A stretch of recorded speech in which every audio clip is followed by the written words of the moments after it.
Alright, then you played some fucking clip about some story about where some 8-year-old girl her heart was transplanted into some 9-year-old girl, some 8-year-old girl who was murdered, and the 9-year-old girl solved the murder, the one who received the heart transplant. Now, you believe that crap? You actually believe that happened? I mean, they've been doing heart transplants for 40 fucking years. I never heard any crazy-ass story like that, where, yeah, well, the guy dies of a heart attack, and nobody knows where the insurance policy is, so they go to the hospital and ask the guy who got the heart, and they say, hey, where's the insurance policy? And he says, oh, yeah, well, it's in my dresser. What the fuck? It's just so obvious bullshit. I mean, if you're going to bring up crap like that, you might as well say God is against virtual reality. I mean, if that's a legitimate argument, then I might as well just concede, because God says virtual reality can't happen, right? Or the magic, leprechaun, with a unicorn hat, says it can't happen, and so obviously there's no point arguing anymore, right? Because the leprechaun guy says it can't happen. I mean, god damn, that was lame. I mean, you waste my time with that crap. I mean, really, just think of the implications of that. All those heart transplant people, none of them ever said, oh yeah, the key to the safety deposit box, yeah, okay, yeah, it's, well, actually, I put it underneath the bedboard, and I carved a little hole, and that's where the key is. None of them have done that. This is just such bullshit. Solve the murder. Oh, God. Alright, so anyway, I mean, I said you were intelligent, but man, if you're gonna fall for that kind of shit, you're really in trouble. Alright, I probably don't have any more time. Ah, fuck. 2 parts. Okay, damn it, I wanted to avoid that. Alright, harmful psychology in VR. Sensory deprivation problem. Okay, that's what I wrote down. Look, we could sit there and say, oh, let's not invent video games. Oh my god, this is scary. People play video games and they'll get lost in the video games and their head will fall into the monitor and they'll get a concussion. We can't do it. No, it's too scary. It's have all kinds of psychological impact. Yeah, of course, there's going to be an impact to things, okay? Things will be changed, and so you adjust to the changes, and you make what modifications you have to do to adjust to the changes. But there's nothing theoretically. This isn't an obstacle. There isn't some kind of giant red sign flashing saying, oh, you only have a 1 in a million chance of overcoming this, or you only have a 1 in 10,000 chance of overcoming this. There's no such bullshit here. So what is that argument? It's a non-argument. Alright, we can understand how our psychology could do just fine if we were playing a very realistic video game and we had no obligations, no work, no family, no anything.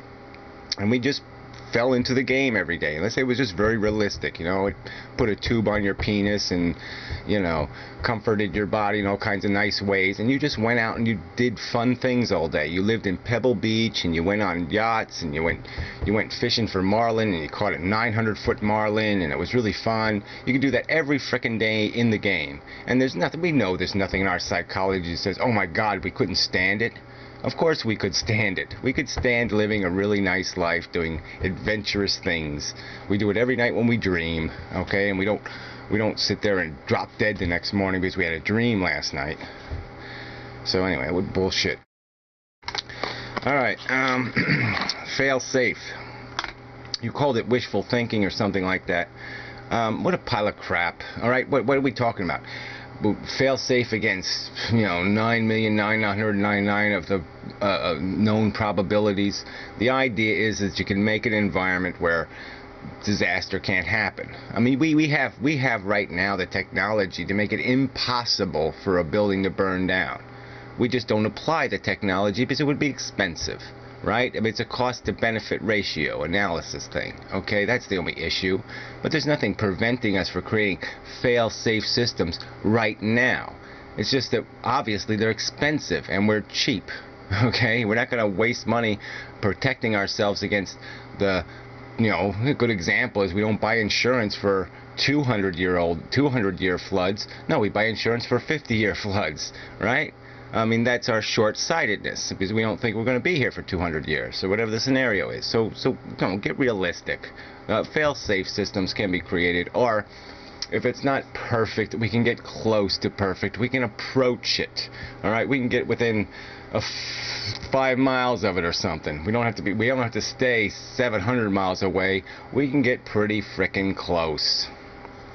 So I don't even see the point of that argument. It doesn't say anything against the possibilities of virtual reality. It just says how good or perfect are you going to make it.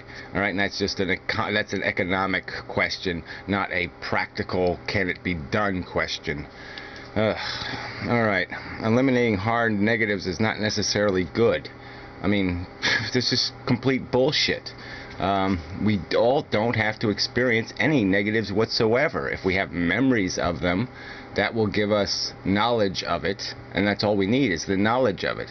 That's all you have now. I mean, I might have experienced a broken leg 20 years ago, and it might have made me appreciate what broken legs are, and that they're worth avoiding, and that I shouldn't do certain things because they can cause a broken leg. But right now, all I have is the memory of that. So if we could inject memories into people, well, problem solved, right? They don't have to experience smallpox or any other disease. They could know what it was like. They could appreciate the vulnerability. But the bottom line is, the point is, in virtual reality, you don't want any of that crap anyway. You're going to be feeding off of desire. So all you have to initiate in the human being is desire. All you have to do is pump the penis up, okay? And the game will be on. It isn't this fucking complicated. And there'd be no reason at all to have the penis explode. There'd be no reason at all to have catastrophe, hurtful, harmful, painful, anything. No reason whatsoever.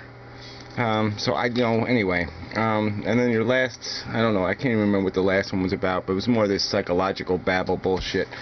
So anyway, till next time. I'm really hating this series. And I'm sorry. I mean, I wish I could say something positive, but now I'm almost resenting 63 parts. I mean, what the hell is that shit? Maybe you should have tested the water first, because I don't find your argument's plenty long, but I don't find it one fucking tiny bit persuasive, and so I'm not pleased. What else can I say? I'm not pleased.